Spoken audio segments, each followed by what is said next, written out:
Hello, everyone, and welcome to the third episode of the Search for Tomorrow podcast. Today, I'm lucky enough to have a highly recommended guest, Dalia Morin from Montreal, who's done pretty well recently in multiple events. And if you follow the face to face tour at all, I'm sure you've heard of them because they've done very well at a few of them and even managed to snag a qualification in Toronto despite, I think, the main event not going well. And so the first thing I just wanted to start with and lead with, Dahlia, is why don't you talk a little bit about yourself? Hi. Where to start? I started playing Magic in 2005. I always really loved card games. When I was a little kid, I would collect Pokemon cards. Didn't know what they did. Didn't speak English. But they looked nice. And I kind of like fell in love with card games, and now it's cool. The other kids were got into Yu-Gi-Oh at one point, so I um, I followed suit, and eventually, um, I kept seeing the kids now in high school would play Magic, and it seemed really popular at the time, and at that school, and that's kind of how I got interested in it, and the people at the card shop that I would go to would also play a lot of Magic, and it was way more popular than Yu-Gi-Oh at the time too. So I just kind of eventually got started, um, and yeah, I just So were you like an LGS player who kind of grew themselves from there, like not a online first type player? yeah, exactly. I did not have internet until I was like 16 or 17, so all I had was paper. Um, I remember, just going to the LGS and look at the scry and looking at like lists of cards and prices and yeah, it was good times. Uh, when do you think Magic became like a competitive outlet for you, or what brought you into competitive Magic? That's a good question. I'm a very competitive person in general. A lot of the things I do, I like to do them with certain intensity. So, I always had that fighting spirit, and I don't really know what happened. I think it's because I started hanging out with more veterans from the scene, people who had Pro Tour experience, who had been playing for a very long time. And back then I was like F&M scrub. I would go like buy three every week, and that was kind of playing my theme decks. I didn't have any money to modify them. And I started hanging out with like better players and learning a bit more about the game.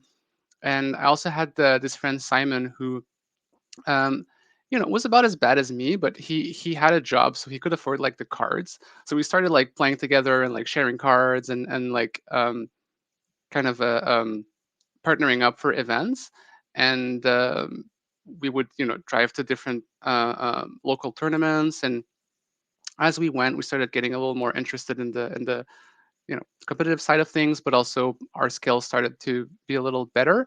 um, I was still very bad at the game. Even like my first GP was a time spiral block, and yeah, it went pretty awful. I was not ready for that.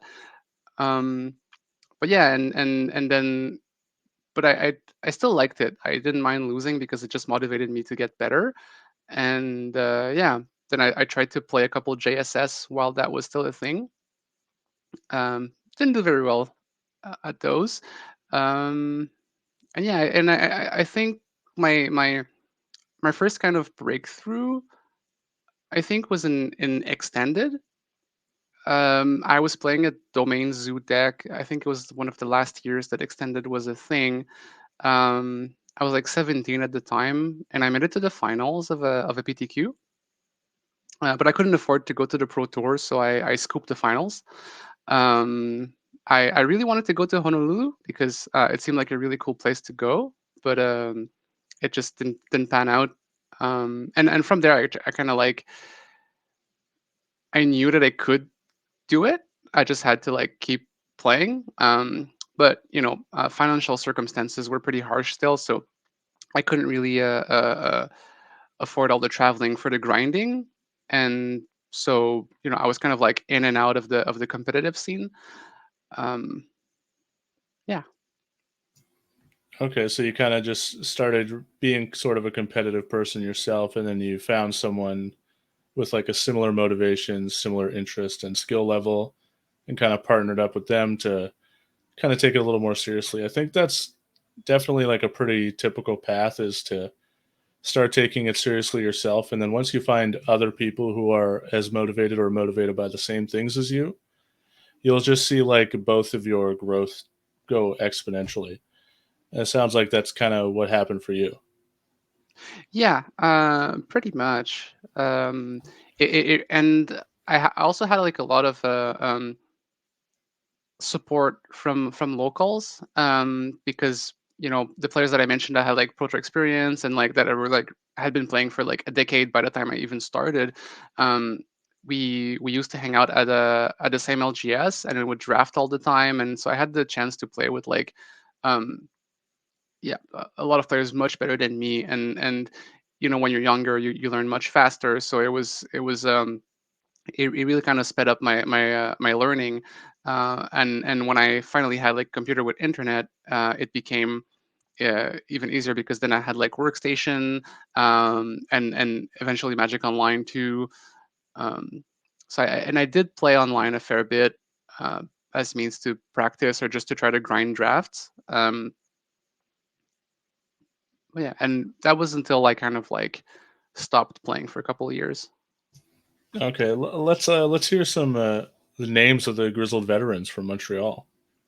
Um, there's Martin-Éric Gauthier. There's Louis Boileau. Um, there was Guillaume Bélanger at the time too. Who else? Um, can't remember all the names, and I don't know like what their credentials would have been, but a bunch of the South Shore people. Okay, yeah, I was just looking to see if there's any Montreal names that I recognize. They used to be pretty close with a lot of people from Montreal, simply from just traveling so much back in the old PTQ days, where it was like felt like I was going to Montreal like once a month. Okay, and so recently you started doing pretty well on like the face to face tour. And so how many top eights do you have now? Only two, um, out of four opens that I played. Haven't had the chance to play all that many. I top aided the one in Quebec City right before the first lockdown hit, and then top aided one of the 2 days we had in Montreal back in November. So those are the two that I did. But one of the events I scrubbed out, and then I recently scrubbed out the main event in Toronto. So two out of four. But I had other good scores outside of the FTF circuit around those times. Like the weekend after the Open in Montreal, I top aided events like both days, and was pretty nice. Three in like 8 days. Felt pretty good about that. Oh my god, that's amazing. That's pretty great. It really must get like the juices flowing when you start doing really well. You start thinking to yourself, "Oh my god, like am I insane? Am I finally like breaking through and like doing as well as I think I should, or maybe others think I should?" That was early 2020 for me, honestly. In like right before the first lockdown happened, I had um, I had done the top eight in for the Open in Quebec City and Modern. Then I had to play standard for, I think it was, I don't know what it was called. It was kind of a PTQ, but you had to qualify for it. It was like a really small Yeah, PTQ. they're called preliminary pro tour qualifiers, or PPTQs, correct? No, it wasn't like, I don't know what it was. It was in this like middle of the road part after the Oh, PPTQs, but before yeah. the new structure where like Yeah, FTF was yeah, I hosting like remember. Yeah. like small events where like top eight would qualify for the large one, and it was like a 30. It was basically a 32 player PTQ. Yeah, they were Uh, closed PTQs. So like you had yeah, to qualify for the specific PTQ at that LGS. yeah, exactly. So I hadn't played standard in forever, but I top four in standard uh, despite having like 3 rounds under the belt in like 2 years of so yeah, like I went one within the span of a month. I top eighted in Quebec City, top four the standard PTQ, and then I top eighted a 5K in Pioneer um, at the Festival Magic Montréal, and I felt pretty awesome because I just like top eighting in all formats and just like getting so much store credit and just like it felt really good. I was really proud of myself. I was like, okay, this is my time. This is my year. I'm gonna keep crushing it, and then didn't play Magic for over a year, but things happen. And I think the Open in November really um, made me kind of reassured me, I would say, because I was like, did I lose all my momentum? Will I still be able to perform after lockdowns, and like will I still be able to um, just just put up good results and be as consistent as I'm used to being? And turns out that yes, I still am, and that feels really nice. I'm just super excited to play even more.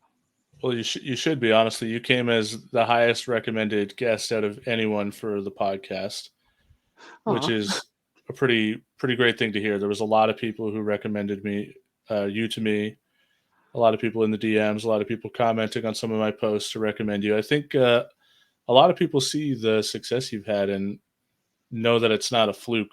And I think that's one of the reasons I wanted to have you on. Is I think like as tournaments grow bigger and as we go back to more paper play, I would like to have this to be like a pinpoint in time to say that like we knew this was going to happen. We knew that Dalia was going to start like crushing bigger events. Yeah. Oh, well, I'm really flattered that so many people recommended me. It feels good to know that people are seeing, like, even if I don't have like that many splashy first places, um, it's nice to know that people are noticing that I'm doing like so many top eights and just like overall being like a pretty consistent player.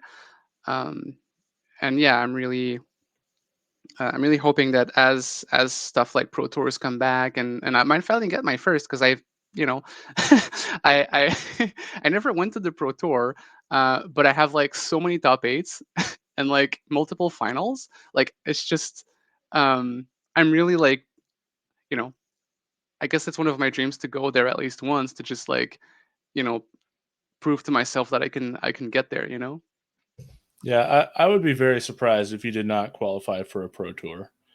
I just think all the people who have these kind of results, like they're not by accident. Sometimes you just miss your chance. If you top eight PTQs, you're only supposed to win one, and sometimes you catch the bad end of that luck. Like before I played my first pro tour, I think I lost four finals and top eighted like 20 something PTQs. And Oh my god. sometimes you just got to get it off your back. Like I remember Reese, so I qualified for a pro tour Shadows over Innistrad a long time ago, and I didn't qualify again for quite a few years. And I remember being within like one match, so like PTQ finals esque thing three times in an 8 day span, and just thinking and lost all three, and thinking to myself that like maybe this isn't going to happen, like maybe I'm not going to qualify. But the thing is, if you just keep giving yourself the opportunity, like eventually you're going to be able to capitalize, be it like your skill, be it like getting lucky and combined with the skill, because you have to get lucky to win a major tournament. It's just a nature of the beast. The thing is, you just have to like play well enough while you're not like win a couple of the games you shouldn't, and all of the games you should is sort of like a mantra that I've lived by before. That makes a lot of sense, and I agree with you. It's a compounding lucky and good, because yeah, it's a and it's really, now that I'm in a situation where I can grind a bit more, I can travel a bit more. I have a stable work schedule. I can afford to travel. I can own the cards.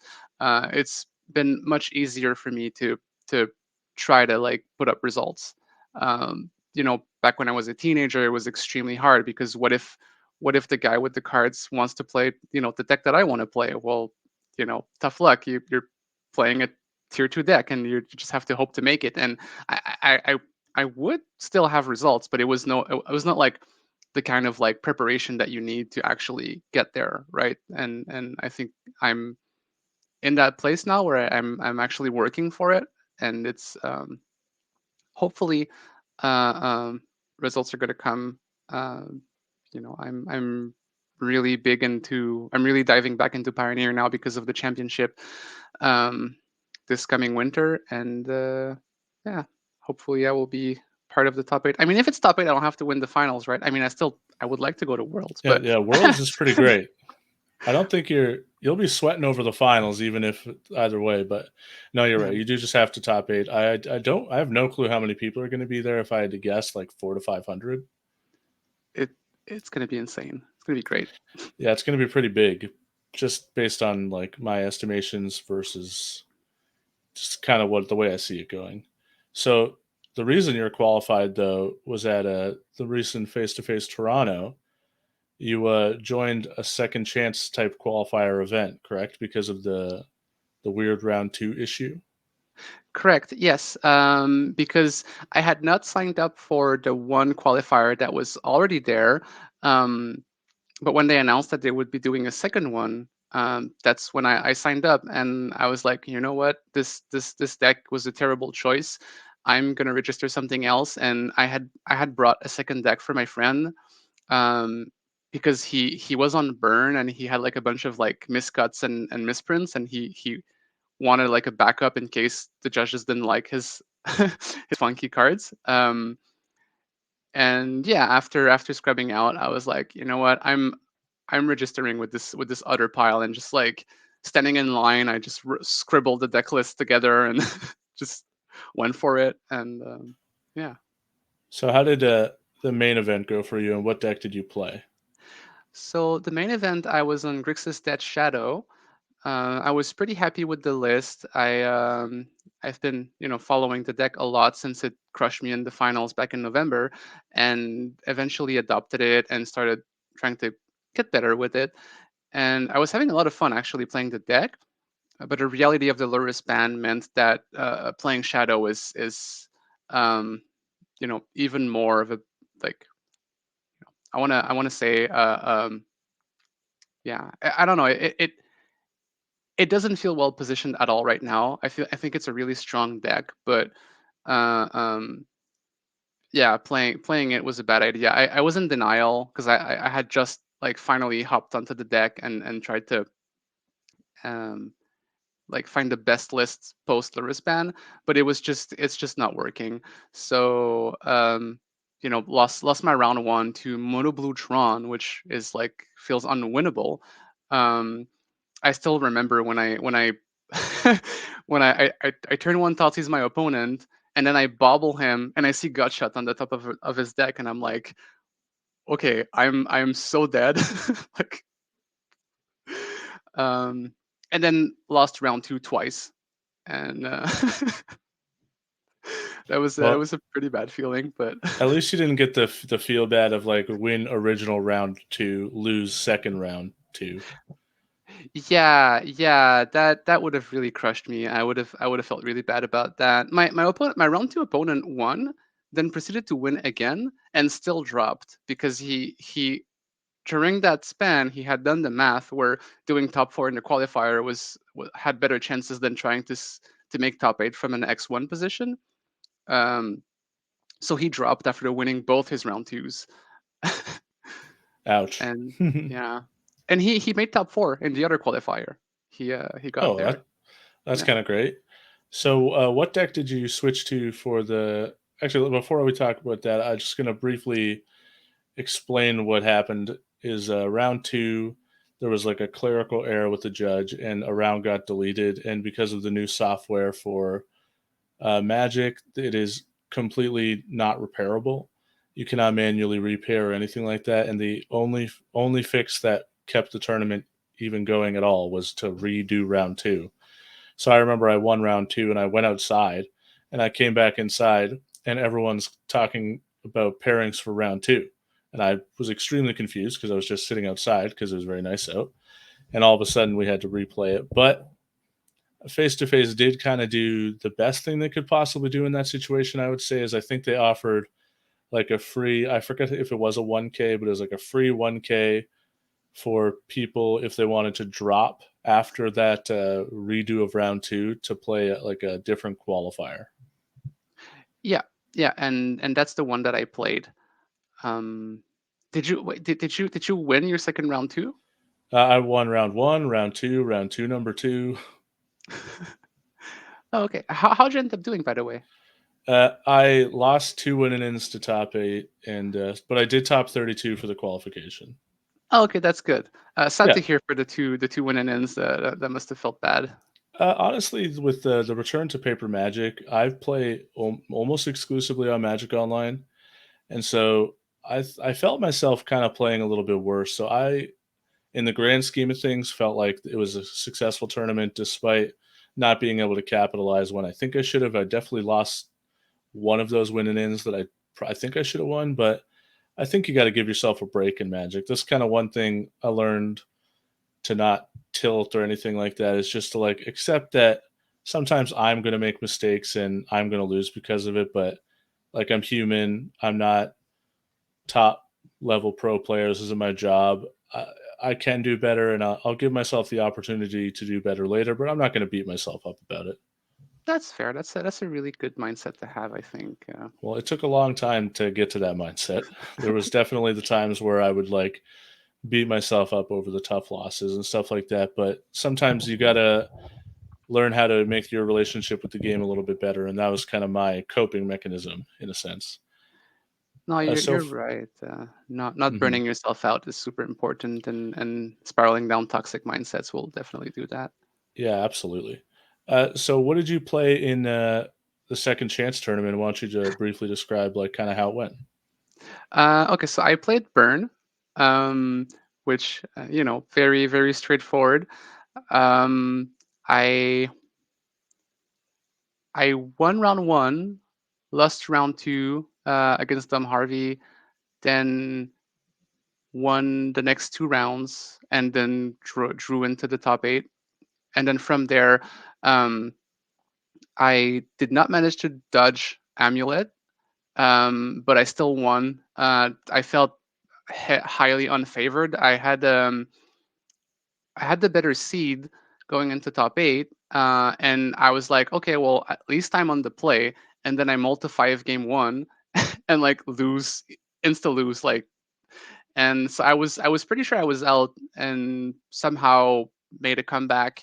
Um, there was a time in game three where my opponent had mulliganed, and I chose to not play Goblin Guide and just try to play Swift Spear and only play burn spells, so that there was no chance I would give him a land, and that actually worked out. Um, I don't know if it actually made a difference, but I was pretty happy with my big brain play of not playing my my guide and trying to uh, because it's rare that you can, like, from the burn seat you can rarely try to choke a big mana deck on the axis of lands. Like it's but if they have a if they mulligan, then you don't give them any lands, then they have to draw them. So maybe not putting in the damage was worth the slowing them down. Because I lost who knows how many games by just like the guide giving them two lands, and then they just kind of make a comeback from there. Yeah, Amulet's a bit of an outlier when it comes to like that kind of strategy, is because they need a bunch of lands, and they're not like a deck like Valakut, for example, where they have a bunch of spells that help them get the mass amount of lands. They just actually need to draw like four, five, six lands, and their deck is like 45% lands. So attacking with a Goblin Guide, let's say 3 turns, is going to yield them like 1.5 lands. Yeah, pretty much. So yeah, that's how I won my quarters for the invite. Um, I also had, like, it was also really funny because I was playing those with those like awful sleeves, because I don't always like I usually don't play burn in tournaments. I don't like it's not super interesting to me, and um, unless it's like suddenly really good in the metagame, in which case would play it like I did then. But I tend to try to avoid playing it. So it's usually just a deck I keep together for like playtest purposes. Like, oh, can this spicy tech beat the burn deck that I have put together? I do the same thing with blue-white control decks, just because I don't have the concentration to play large events. I keep it built, but I don't play it often. Um, and so yeah, I had like those really crappy sleeves that totally needed to be changed. Not enough to be like marked, but they were like getting sticky and whatnot. And I freaking hate that. Like I like sleeves to like feel good in my hands. And yeah, I even got like a warning because I tried to draw a card and cards were sticky and it was It's pretty uh, funny. yeah, I had a good So time. yeah, so you picked up a qualification for the regional championship, and I take it you're going to go to the Toronto one. Yes, yeah. And do you have any like aspirations of trying to qualify a second time and flying out to Calgary? Um,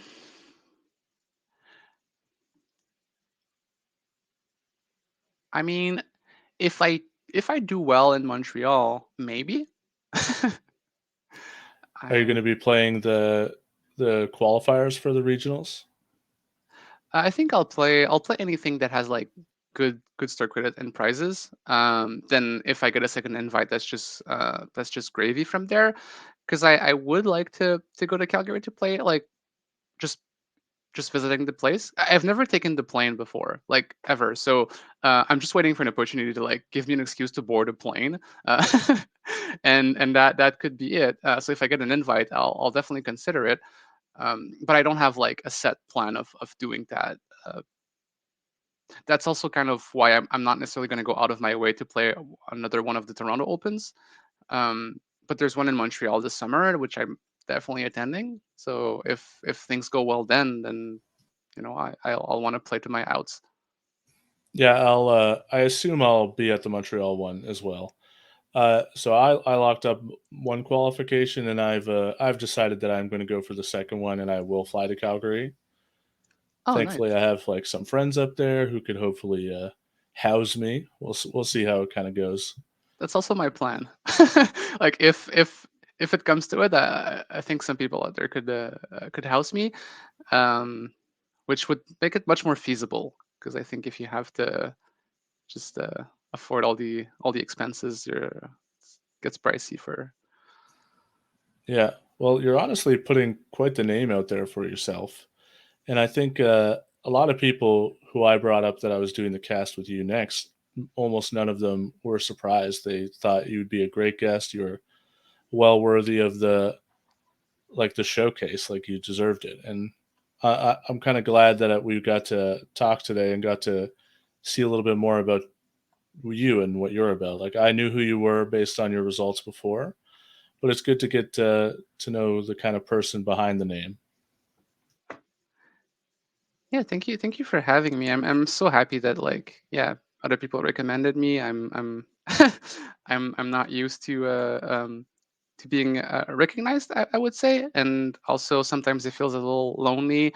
Um, like there aren't that many women playing competitive events, let alone trans women, um, and it's I feel like if if more people see me, then people like me can think that maybe they can also do well in this game and thrive in this space. And I'm hoping that this kind of stuff helps. Yeah, as been said a lot, representation really matters. So when people see that people like them can be accepted by the community and crushing events and doing well and can start networking with each other and other people finally opening up their network to them like they should. Unfortunately, there's like the old boys club of magic, and it's a real thing, unfortunately. And Yeah, I think a lot of people are going to see your success and think that they can do it too. And you know what? They're right. yeah. And I hope to see, yeah, I hope to see more. It's It's yeah, super nice.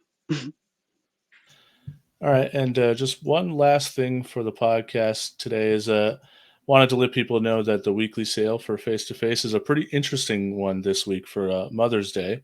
Yeah, so it's the Everybody Has a Mother sale. So all creatures are 20% off, and that's all of them. That's kind of a crazy sale if you ask me. So if you're picking up a deck and you are thinking about the creatures into them, I think going to face games would be where you should go. That's a pretty good sale. I'm not going to lie. Definitely going to be picking up some whatever creatures I need. Maybe some Ledger Shredders and Pioneer, the new hottest card. I just bought some today, actually. I Yeah, I bought a playset yesterday, and it's nice. sold out almost everywhere. Yeah, I had to get mine from like eBay like earlier today because I checked all the local stores. Everybody's sold out. It's the next hot thing.